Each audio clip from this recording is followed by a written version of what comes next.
The research station on Kepler 442b hummed with quiet efficiency as Dr. Sarah Chen made her morning rounds through the xenobiology labs.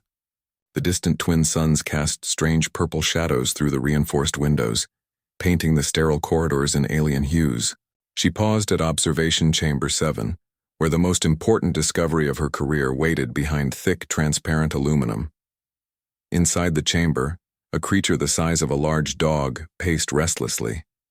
Its scales shifted from deep emerald to worried amber as it moved, and four arms gestured in what seemed like frustrated communication with invisible companions. The being's large, multifaceted eyes tracked every movement outside its enclosure with startling intelligence. "Still no response from the others?"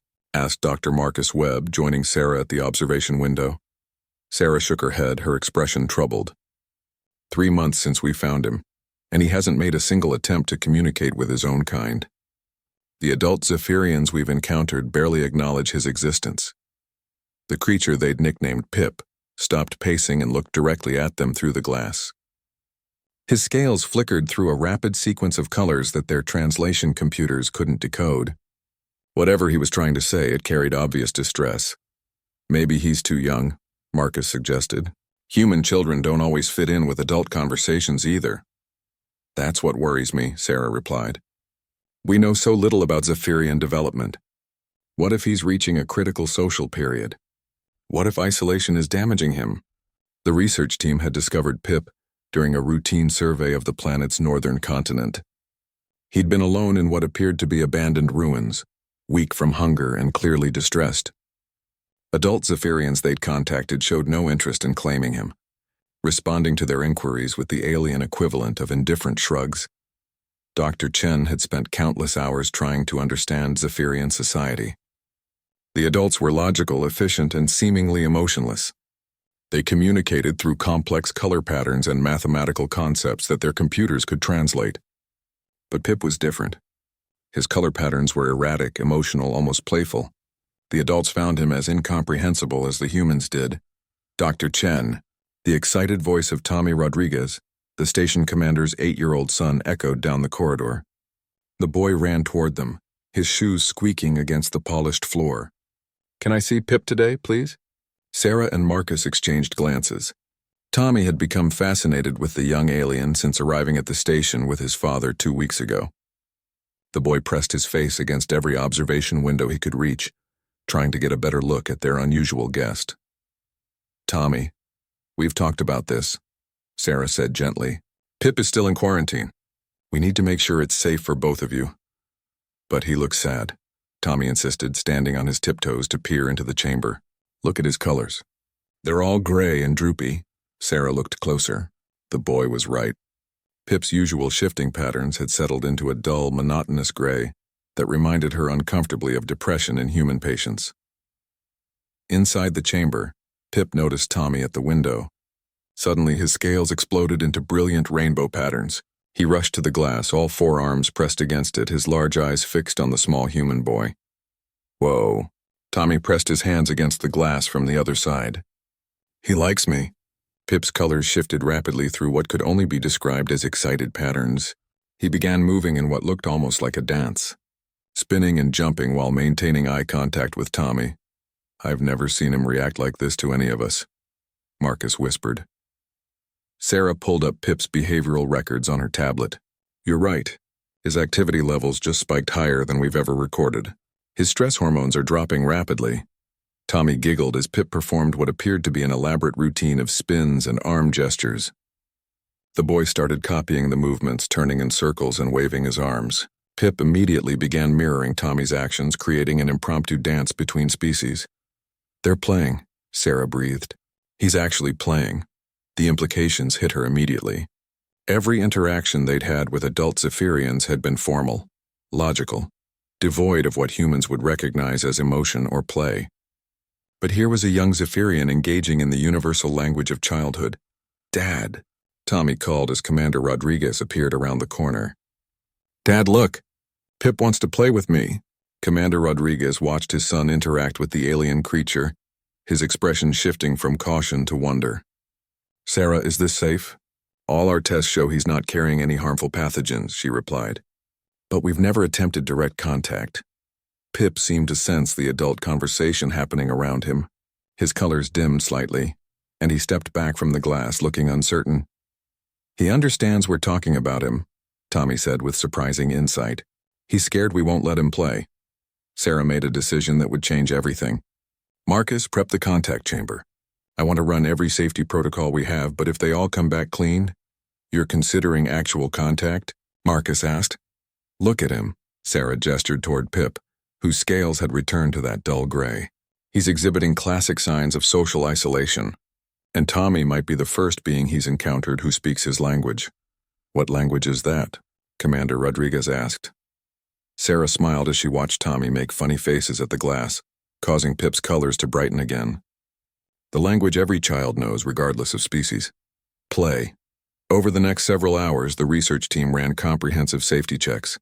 Pip's biology was similar enough to Earth lizards that they could predict most potential health risks.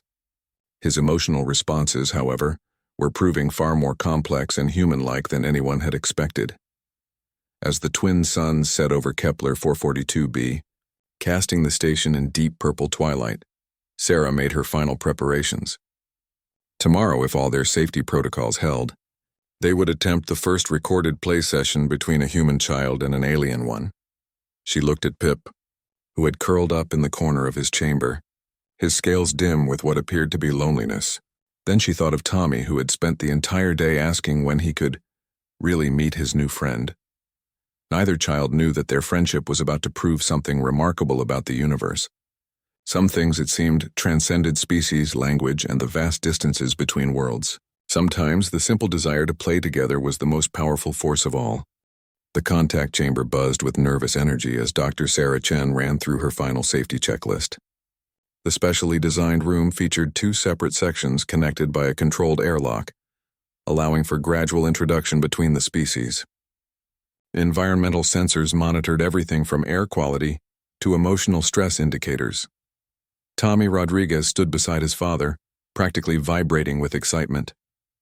He'd barely slept the night before, asking endless questions about what Pip might be like up close. Commander Rodriguez kept one protective hand on his son's shoulder, his other hand never straying far from the emergency shutdown button. "Remember, Tommy," Sarah said, kneeling to the boy's eye level. "Pip might be nervous at first. Let him come to you, okay? No sudden movements." Tommy nodded solemnly. "Is he really like me?" "We think so," Sarah replied. "But he's from a very different world with different customs. We're all learning together."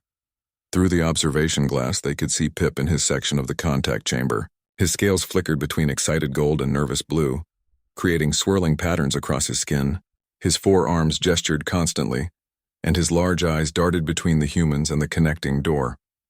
Dr. Marcus Webb monitored the biological readings from his console. Both subjects show elevated stress levels, but nothing dangerous. Heart rates are up, but that's expected. "Okay," Sarah took a deep breath, opening the connecting barrier. The transparent partition between the 2 sections of the chamber slid silently into the floor. For a moment, both children froze, staring at each other across the small space. Pip was smaller than Tommy had expected, more delicate. His scales caught the chamber's lights like living jewels, shifting through colors Tommy had never seen before. His forearms moved in graceful, flowing gestures that seemed almost like sign language. Tommy was equally fascinating to Pip. The young Zephyrian had only seen humans through glass before. Now he could observe how this small human breathed, how his strange single-pigment skin flushed pink with excitement, how his 2 arms moved in choppy, enthusiastic gestures. "Hi, Pip," Tommy said softly, raising one hand in greeting. Pip's scales burst into brilliant yellow-green patterns. He mimicked Tommy's gesture with one of his 4 arms, then added a complex color sequence across his body. "The computer says he's greeting you back," Dr. Webb called through the intercom. "But there's something else. He's asking about play patterns." "The translation is rough." Tommy grinned and took a step forward. Pip immediately stepped forward too, maintaining the same distance between them. When Tommy raised his arm, Pip raised one of his. When Tommy tilted his head, Pip tilted his head. "It's like a mirror game," Tommy laughed. They continued the mirroring for several minutes, both children giggling in their respective ways. Pip's laughter came as rapid color flashes and a musical chittering sound. Tommy's came as the human giggles that had echoed through the station corridors for weeks. Gradually, they moved closer together. The researchers held their breath as the two children met in the center of the chamber, just a few feet apart. "You're really cool," Tommy said, his eyes wide with wonder. "Your skin is like a rainbow." Pip's scales shifted to gentle, warm colors as he listened to Tommy's voice. Then he began moving his arms in slow, flowing patterns. The color changes followed the movements, creating a living light show. "I think he's trying to show you something," Commander Rodriguez observed. Tommy watched intently, then tried to copy the movements with his two arms. It was clumsy compared to Pip's four-armed grace, but the young Zephyrian's scales brightened with what could only be encouragement. "He's teaching me his language," Tommy said with delight. Over the next hour, the two children developed their own form of communication. Tommy would try to copy Pip's color movement combinations, while Pip attempted to understand Tommy's verbal language and gestures. When Tommy said happy and smiled, Pip would flash bright yellow. When Pip showed deep blue colors and drooping posture, Tommy learned that meant sad. The breakthrough came when Tommy pulled a small toy spaceship from his pocket. He'd brought it hoping to share something from his world with Pip. The young Zephyrian's scales went wild with curiosity patterns as he examined the unfamiliar object. "Ship," Tommy said, making flying motions with the toy. "It goes zoom, zoom." Pip chittered with excitement and began creating shapes with his forearms, moving them in complex patterns that resembled spacecraft maneuvers. His scales projected light patterns that looked remarkably like star fields. "He's showing you space," Dr. Chen breathed, watching from outside. "Look at those patterns. They're constellations." The two children spent the next few minutes teaching each other about their respective understanding of space travel. Tommy showed how human ships moved, while Pip demonstrated Zephyrian flight patterns through his arm dances and color shows. Then something unexpected happened. Pip moved closer to Tommy and gently touched the toy spaceship with one delicate finger. His scales shifted to soft, questioning patterns. He wants to hold it, Tommy realized. He carefully handed the toy to Pip, who accepted it with reverent care. The young Zephyrian examined every detail of the toy, his scales shifting through contemplative patterns. Then he handed it back to Tommy and created something extraordinary with his four arms and color-changing skin. Moving in perfect synchronization, Pip created a holographic-like display using his natural abilities. His arms traced flight paths while his scales projected what looked like a detailed star map. In the center, two small shapes moved together, one clearly representing Tommy's ship design, the other showing a sleek Zephyrian vessel. "They're flying together," Tommy whispered in awe. Both children stared at Pip's creation, understanding something profound was happening. Despite coming from different worlds, speaking different languages, and having completely different biologies, they were playing together. They were friends. Dr. Chen wiped away a tear she didn't realize had formed. "Marcus, are you recording all of this?" "Every second," he replied, his voice tight with emotion. "Sarah, what we're seeing here, it's going to change everything we thought we knew about interspecies contact." Commander Rodriguez pulled his son closer as the session neared its end. "What do you think, Tommy? Do you like your new friend?" Tommy looked at Pip, who was creating gentle, warm color patterns while carefully examining the toy spaceship again. "I think he's the best friend I've ever had, even if he is different." As if understanding the sentiment behind the words, Pip's scales shifted to the warmest, brightest gold they'd yet seen. He approached Tommy and very carefully extended one arm in what was unmistakably an offer of friendship. Tommy reached out and gently grasped Pip's hand. Both children's faces lit up with pure joy. Outside the chamber, the adult researchers realized they weren't just witnessing first contact anymore. They were watching the birth of the first interspecies friendship in human history. And it had been accomplished not through complex negotiations or careful protocols, but through the simple, universal language of childhood play. Word of the unprecedented friendship between Tommy and Pip spread through the research station like wildfire, and within days, it had reached Earth's scientific community. Dr. Sarah Chen found herself fielding calls from xenobiologists, linguists, and child psychologists across human space, all eager to study this remarkable development. But the real change was happening right before their eyes in the daily play sessions. Tommy and Pip had developed their own hybrid communication system, mixing human words, Zephyrian color patterns and gestures that seemed to transcend both species' normal languages. "Look, Dr. Chen," Tommy called out during their morning session. "Pip taught me how to say friend in his colors." Tommy moved his arms in a flowing pattern while trying to change his facial expression to mimic what Pip did with his scales. While humans couldn't color shift, something about Tommy's enthusiasm and movement captured the essence of Pip's friendship display. The young Zephyrian chittered with delight and flashed approving patterns across his skin. "Remarkable," Dr. Marcus Webb observed from the control room. "They're creating a completely new form of communication. Neither purely human nor Zephyrian, but something entirely unique to their friendship." However, their joy was interrupted when an urgent transmission arrived from the Zephyrian Council. The formal, coldly logical message appeared on Dr. Chen's screen as geometric patterns and mathematical equations that took several minutes for the computer to translate. "They're demanding the return of the juvenile," Dr. Chen read aloud, her voice troubled. "They say we've contaminated his development with primitive emotional responses, and that he must be returned to proper Zephyrian guidance immediately." Commander Rodriguez frowned. "What kind of guidance? They abandoned him in the first place." According to this, Dr. Chen continued reading, "Young Zephyrians undergo something called emotional purification at his age. They consider his current behavior aberrant and potentially dangerous to their society." Through the observation window, they could see Tommy and Pip playing an elaborate game that involved building structures with blocks, while Pip created color story narratives about what they represented. Both children were completely absorbed in their creation, working together with the seamless cooperation that had amazed the research team for weeks. "We can't let them take him," Tommy's father said firmly. "Look at him. He's thriving." "It's not that simple," Dr. Chen replied. "We're guests on their world. If we refuse to return him, it could damage human-Zephyrian relations permanently." Inside the play chamber, Pip suddenly stopped his color story, his scales shifting to deep, worried purples. His large eyes looked toward the observation window with an expression that seemed far too knowing for his age. "He knows something's wrong," Tommy said, immediately tuning in to his friend's distress. "Pip, what is it?" Pip moved to the corner of the chamber and created a complex display with his colors and movements. The translation computer struggled with the emotional complexity of his communication, but the message came through clearly enough. He says the cold ones are coming for him," Dr. Webb read from his screen. "He's asking Tommy to hide him." Tommy's face scrunched with determination.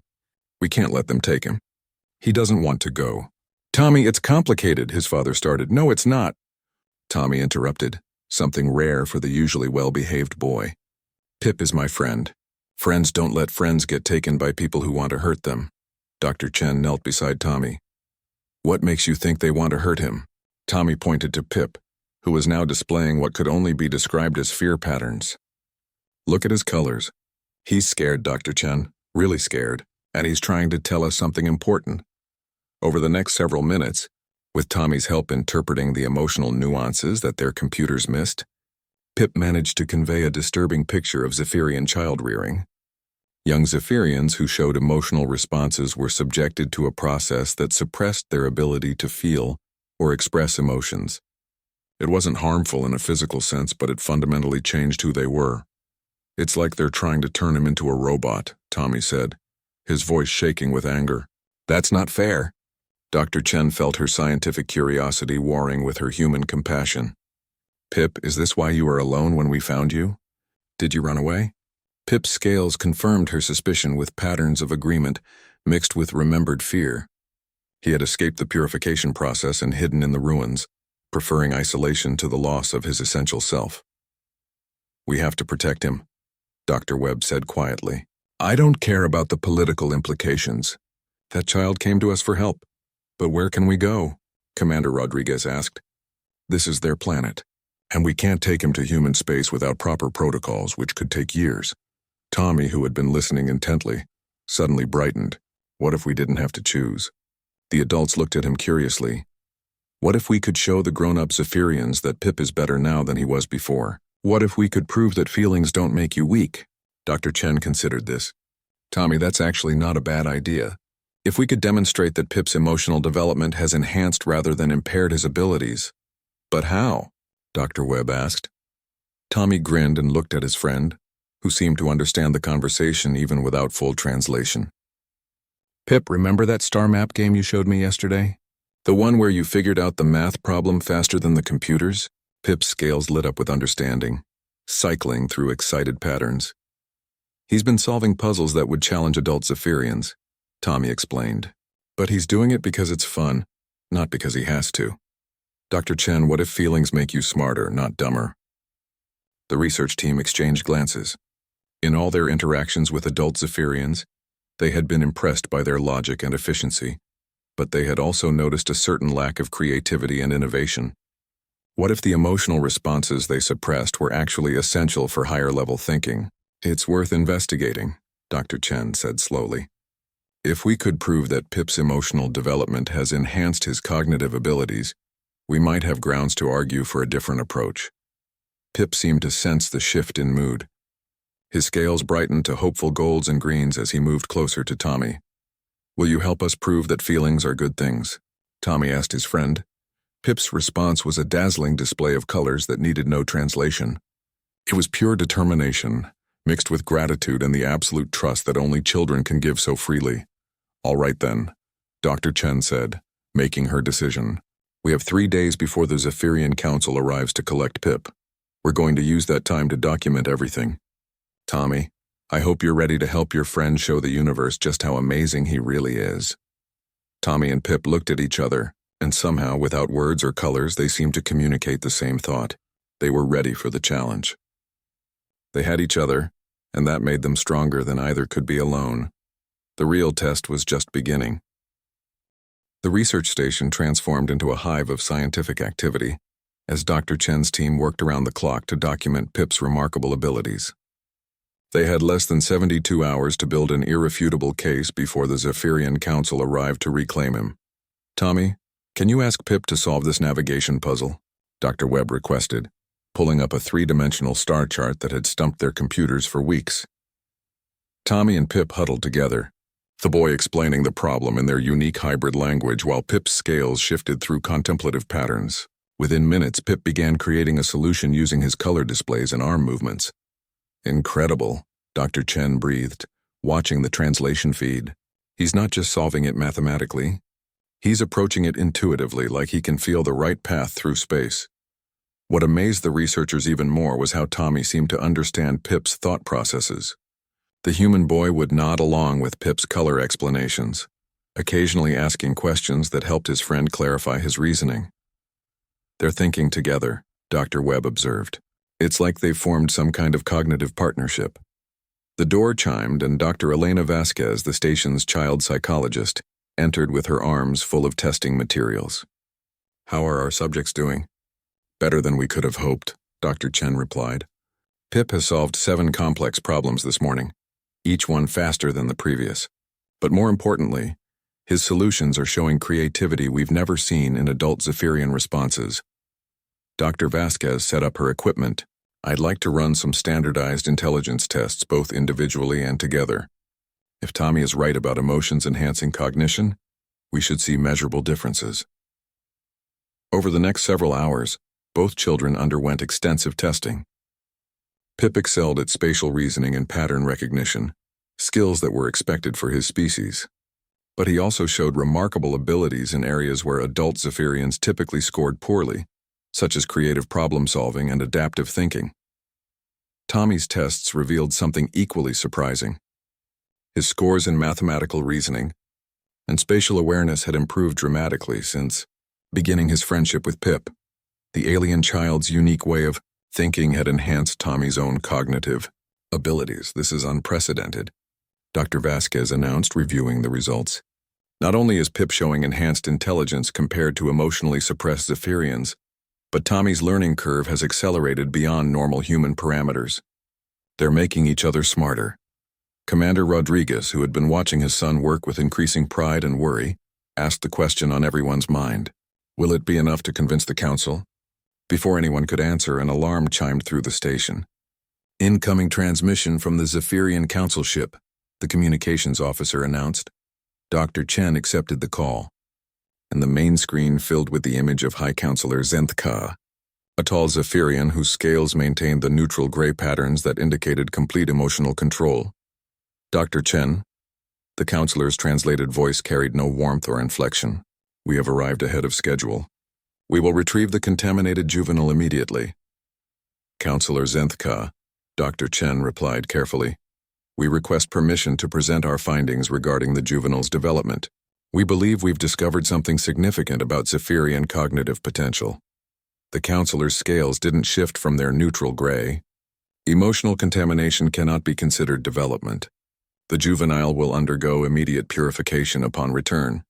In the background, they could hear Tommy gasp. Pip's scales flashed with distress patterns as he understood the conversation through their shared communication methods. With respect, Counselor, Dr. Chen pressed on.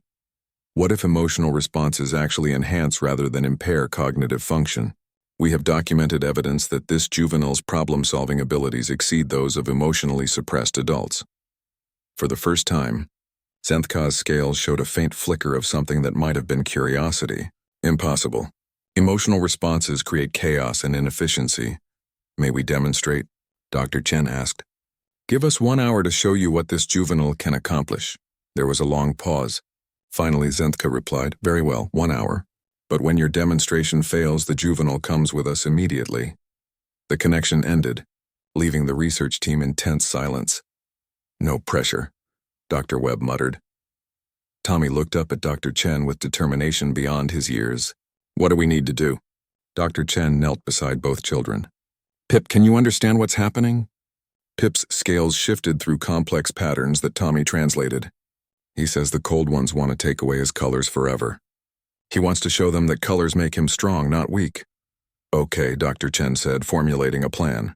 We need to present them with a problem that requires both logical thinking and creative insight. Something that plays to Pip's strengths while demonstrating the value of emotional intelligence.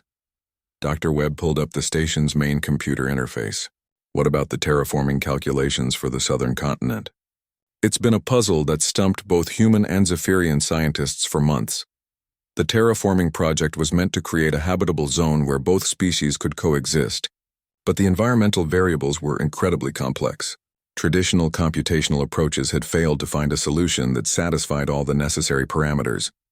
Pip, Tommy said, switching to their hybrid communication, can you help us solve the big puzzle? The one that will help humans and Zephyrians live together. Pip's scales brightened with understanding and determination. He began moving toward the main computer interface, his forearms already starting the flowing movements that accompanied his deep thinking.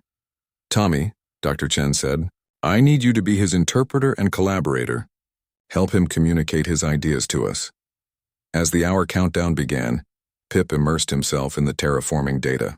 But unlike the methodical step-by-step approach typical of adult Zephyrians, he seemed to intuit patterns and relationships that weren't immediately obvious. His scales painted complex color stories across his skin as he processed the information. Tommy watched intently, occasionally asking questions that helped guide Pip's thinking. What if the weather patterns danced together instead of fighting? He suggested at one point, somehow grasping a concept that had eluded the adult scientists. Gradually, a solution began to emerge. Pip's emotional understanding of harmony and cooperation led him to see the terraforming challenge not as a series of separate problems to solve, but as a symphony of interrelated systems that needed to work together. He's right, Dr. Webb whispered, watching the calculations unfold. Look at this approach. He's treating the entire ecosystem as a collaborative network instead of competing variables. With 15 minutes left in their demonstration time, Pip had not only solved the terraforming puzzle but had found an elegant solution that would create a more beautiful and sustainable environment than anyone had thought possible. That's it, Dr. Chen announced. Pip just accomplished something our best scientists couldn't do in months. Tommy hugged his friend as Pip's scales glowed with proud, happy patterns. You did it, Pip! You showed them that feelings make you amazing. Now they just had to hope the Zephyrian Council would see it the same way. High Counselor Zenthka materialized in the station's main conference room through the Zephyrian transport beam, accompanied by 2 other council members whose scales maintained the same emotionless gray patterns. Their presence filled the room with an aura of cold efficiency that made everyone uncomfortable. Dr. Chen had arranged the demonstration carefully. Pip and Tommy sat at the center of the room, surrounded by holographic displays showing the terraforming solution. The young Zephyrian's scales shifted nervously between muted colors, clearly intimidated by the adult members of his species. "Proceed with your demonstration," Counselor Zenthka commanded, his scales remaining perfectly neutral. Dr. Chen activated the displays. "Honorable counselors, what you're seeing is the solution to the Southern Continent Terraforming Project. This problem has challenged our finest scientists for 8 months." The counselors examined the data with typical Zephyrian thoroughness, their large eyes scanning the mathematical models and environmental projections. One of them, Counselor Velnith, spoke without looking away from the displays. "The calculations appear correct, but this approach is unconventional. Who developed this solution?" Dr. Chen gestured toward Pip. "The juvenile you came to retrieve." All 3 counselors turned to stare at Pip, their scales flickering with what might have been surprise before returning to neutral gray. "Impossible," Zenthka stated flatly. "A contaminated juvenile could not solve what trained scientists could not."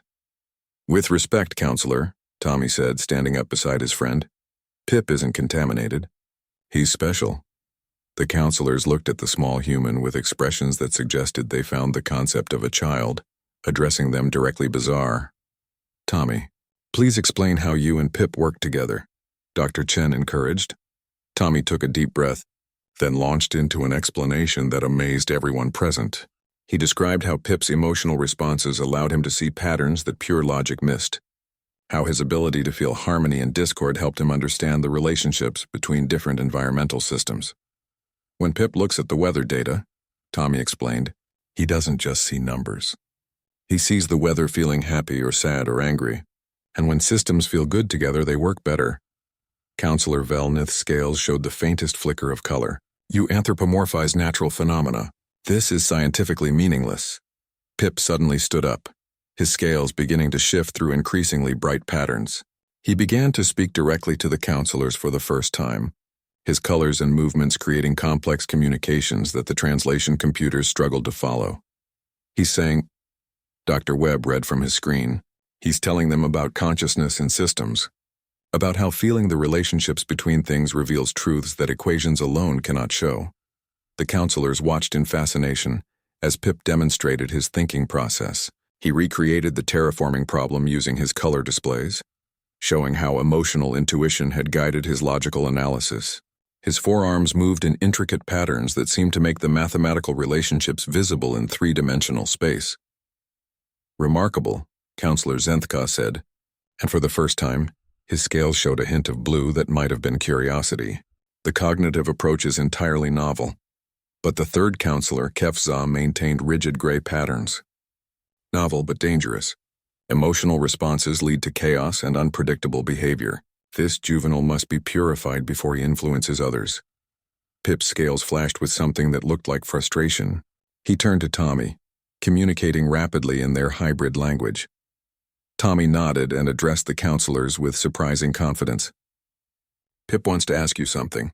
He wants to know why you're afraid of feelings." The question seemed to shock the counselors. Kefza's scales flickered with what might have been anger before settling back to gray. "We are not afraid," Kefza replied coldly. "We have evolved beyond primitive emotional responses.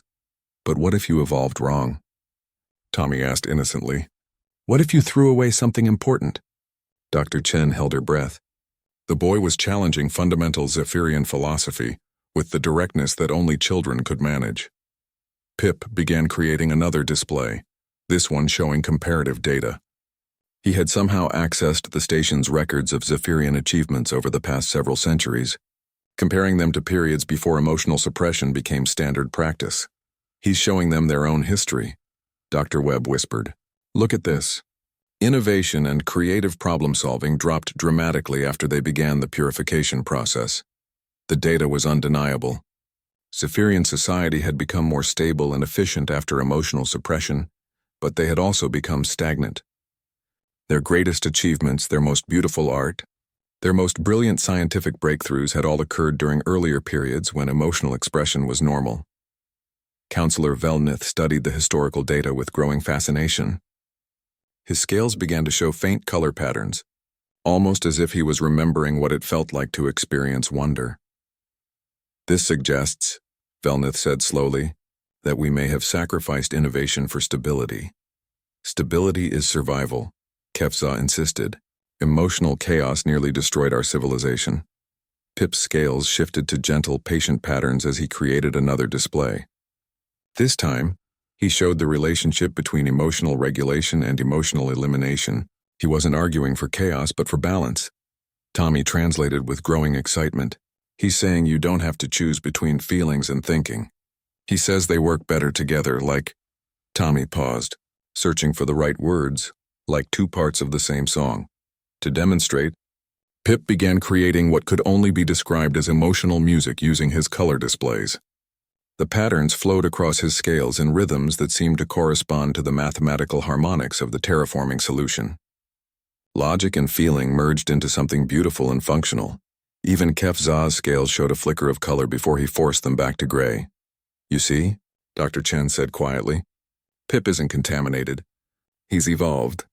He represents what your species could become if they integrated emotional intelligence with logical reasoning.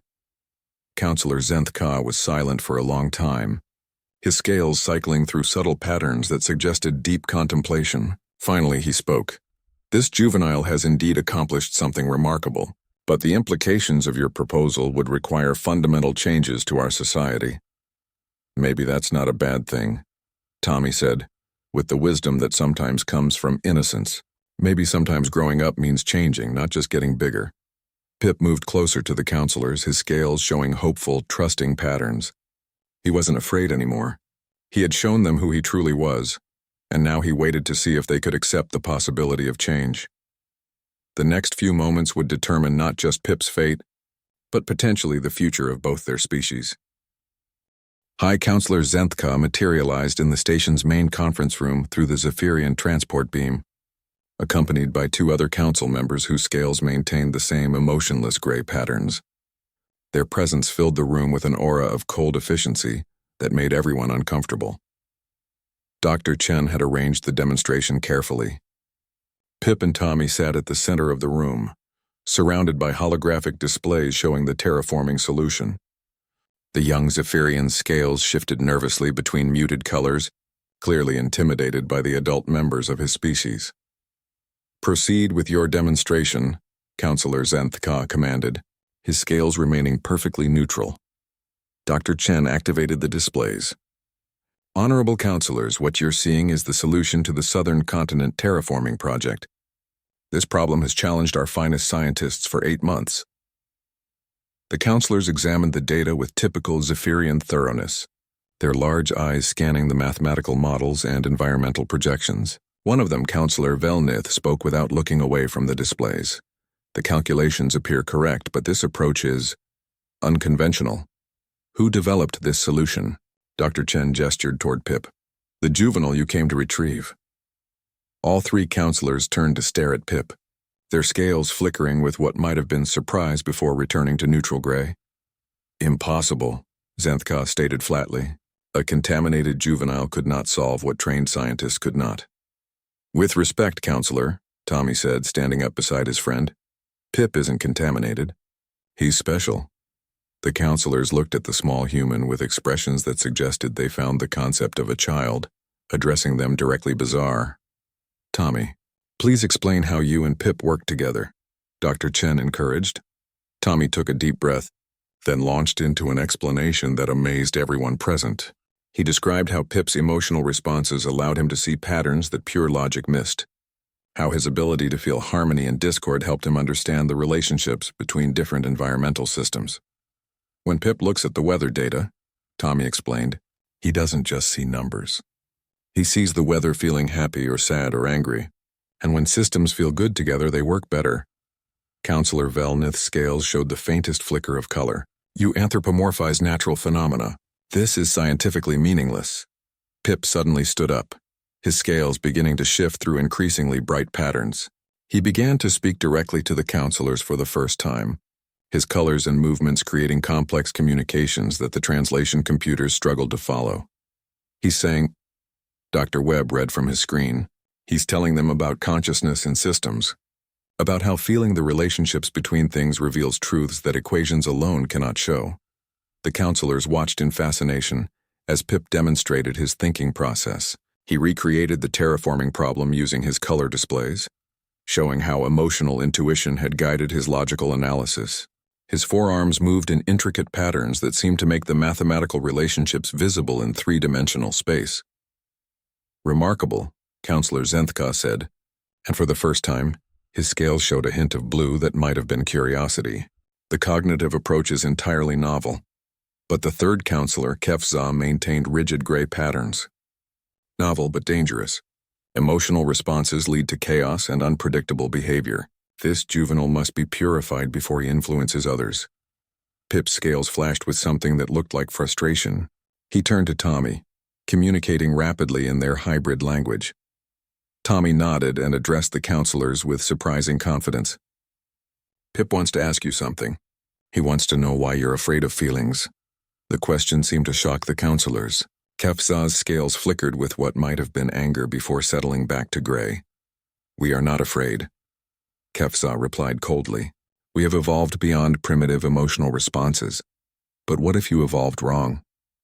Tommy asked innocently. "What if you threw away something important?" Dr. Chen held her breath.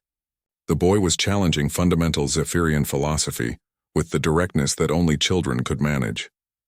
Pip began creating another display, this one showing comparative data. He had somehow accessed the station's records of Zephyrian achievements over the past several centuries, comparing them to periods before emotional suppression became standard practice. "He's showing them their own history," Dr. Webb whispered. "Look at this. Innovation and creative problem-solving dropped dramatically after they began the purification process. The data was undeniable. Zephyrian society had become more stable and efficient after emotional suppression, but they had also become stagnant. Their greatest achievements, their most beautiful art, their most brilliant scientific breakthroughs had all occurred during earlier periods when emotional expression was normal." Counselor Velnith studied the historical data with growing fascination. His scales began to show faint color patterns, almost as if he was remembering what it felt like to experience wonder. "This suggests," Velnith said slowly, "that we may have sacrificed innovation for stability."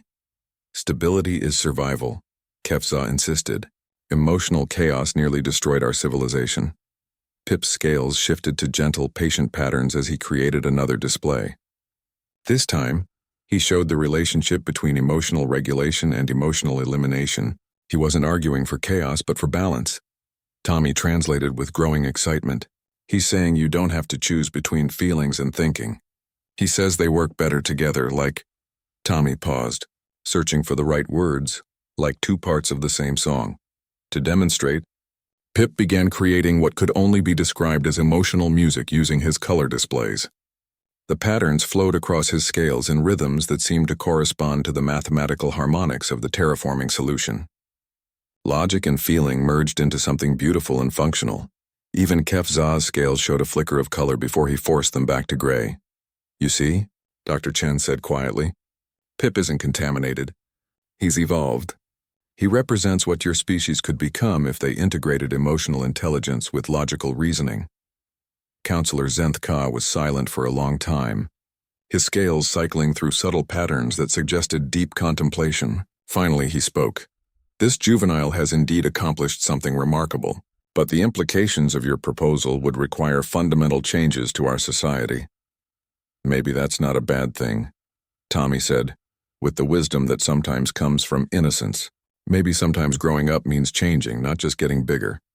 Pip moved closer to the counselors, his scales showing hopeful, trusting patterns.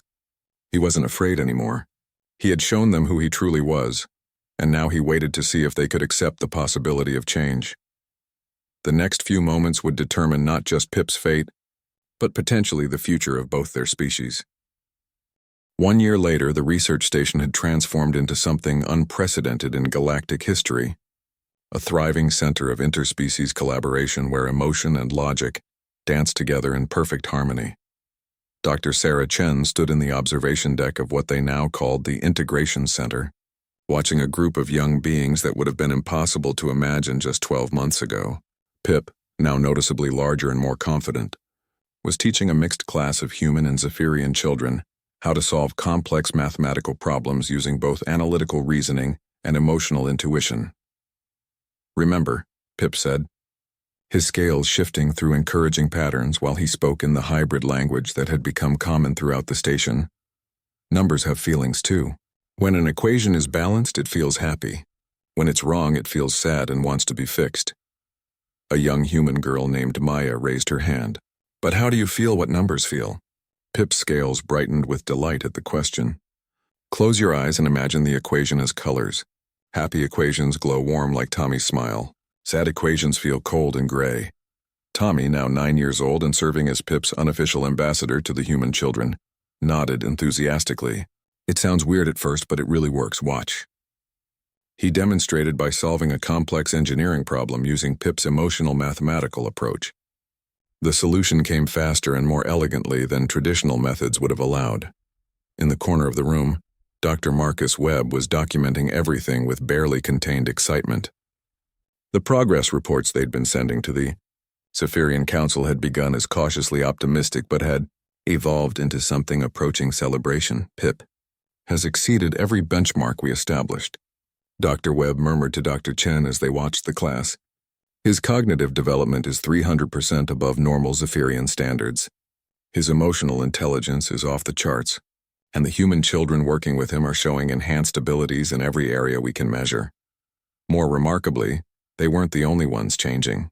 The research station now hosted a dozen young Zephyrians whose parents had quietly requested that they be included in the emotional integration program. Each one had arrived gray and rigid, and each one had bloomed into something wonderful under Pip and Tommy's guidance. "Dr. Chen," called Velka, one of the newer Zephyrian students. Her scales showed excited purple and gold patterns as she solved a problem that had stumped the station's adult scientists. "I made the weather pattern puzzle sing." Indeed, Velka had found a way to optimize atmospheric processing that was both more efficient and more aesthetically pleasing than current methods. Her solution looked like music when translated into visual form. The real surprise had come 6 months into the trial, when Counselor Vel Nith had requested permission to observe the program firsthand.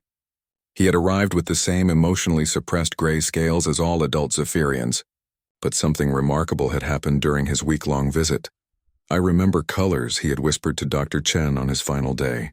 "Watching these children, I remember what it felt like to wonder, to be curious, to feel joy at discovery. We gave up so much."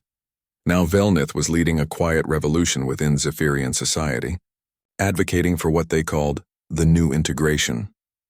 He had convinced several other counselors to visit the station, and each visit resulted in more converts to the idea that emotions enhanced rather than impaired cognitive function. "Dr. Chen," Tommy called from across the room.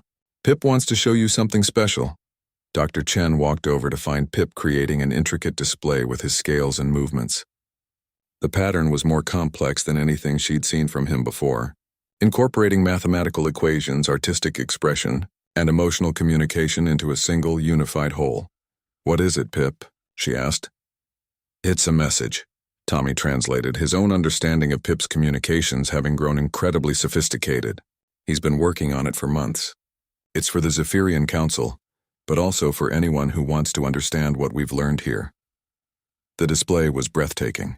Pip was demonstrating that logic and emotion weren't opposing forces, but rather different facets of the same underlying truth. He showed how mathematical beauty and aesthetic pleasure arose from identical sources, how scientific discovery and artistic creation followed the same fundamental patterns, how thinking and feeling were just different ways of processing the same universal information. "It's a unified theory of consciousness," Dr. Webb breathed. "He's showing us that intelligence itself requires both logical and emotional components to reach its full potential." As if summoned by the importance of the moment, the communication console chimed with an incoming message from the Zephyrian Council. Dr. Chen accepted the call, and Counselor Zenthka appeared on the screen. But something was different about him. His scales showed subtle but unmistakable color patterns. "Dr. Chen," Zenthka said, and there was something in his translated voice that sounded almost like warmth. "The trial period is complete. The council has reached its decision." Dr. Chen held her breath. Around the room, All activity stopped as children and adults alike waited for the verdict. The evidence is undeniable, Xanthka continued. Emotional integration does not impair cognitive development. It enhances it beyond anything we thought possible.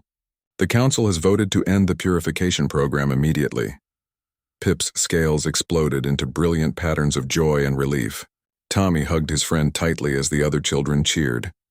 Furthermore, Xanthka added, we would like to formally request that this facility be expanded. We want to establish integration centers throughout Zephyrian space, with human advisors helping us rediscover what we lost so long ago. But there's something else. Xanthka's scales shifted to patterns that looked almost shy. We would like to ask the juvenile we called Contaminated, the one who started this transformation, if he would be willing to help teach us. All of us, adults and children alike. Pip looked around the room at his friends, both human and Zephyrian, at the adults who had protected and supported him, at the life he had built through the simple act of refusing to give up his feelings. His response was a cascade of colors that needed no translation. Yes, of course, yes. Dr. Chen wiped tears from her eyes as she realized what they had accomplished. They had done more than save one lonely hatchling. They had changed the course of galactic civilization itself. Tommy, she said to the boy who had started it all with his simple desire to play with a new friend. What do you think? Ready to help teach the galaxy how to feel? Tommy looked at Pip, whose scales were still glowing with happiness, and grinned with the satisfaction of someone who had always known that friendship could change the world. We've been ready all along, he said. We were just waiting for everyone else to catch up. As the two friends began planning their next adventure together, Dr. Chen reflected on the most important lesson they had learned. Sometimes the most profound discoveries came not from complex theories or advanced technologies, but from the simple recognition that different didn't mean wrong, that diversity made everyone stronger, and that the universe was vast enough for all kinds of intelligence to flourish together. The lonely hatchling had found his playmate, and in doing so, he had helped two entire species find each other.